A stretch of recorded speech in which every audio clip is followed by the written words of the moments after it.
రొయ్యల ధనియా రైస్ తయారు చేసుకోవడానికి కావాల్సిన పదార్థాలు: పచ్చి రొయ్యలు, బాస్మతి అన్నం, ధనియాలు, కొత్తిమీర, పచ్చిమిరపకాయ ముక్కలు, నిమ్మరసం, మిరియాలు, పసుపు, ఉల్లిపాయ ముక్కలు, నెయ్యి, అల్లం వెల్లుల్లి పేస్ట్, ఉప్పు, నూనె.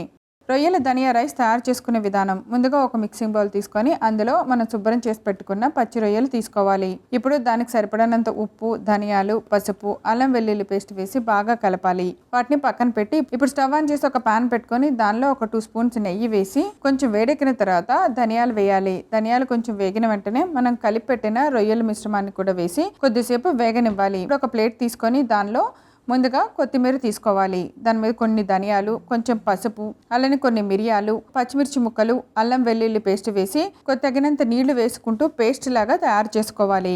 పాన్లో ప్రాన్స్ వేగిన తర్వాత వాటిని ఒక ప్లేట్లోకి తీసి పక్కన పెట్టి మరలా కొద్దిగా నెయ్యి, నూనె వేసిన తర్వాత ఉల్లిపాయ ముక్కలు వేసి కొంచెంసేపు ఫ్రై అవనివ్వాలి. అవి బాగా ఫ్రై అయిన తర్వాత మనం రెడీ చేసిన కొత్తిమీర పేస్ట్ వేసి కొద్దిగా పచ్చి వాసన పోయేంత వరకు ఫ్రై చేయాలి. కొద్దిగా పసుపు వేసి ఫ్రై చేసుకున్న రొయ్యలను కూడా వేసుకొని కొంచెం తగినంత ఉప్పు వేసి బాగా కలిపి మనం ముందుగా ఉప్పు వేసి ఉడికించుకున్న బాస్మతి రైస్ని వేసి బాగా కలిపి మూత పెట్టి సిమ్లో ఒక 5 నిమిషాల సేపు మగ్గనివ్వాలి.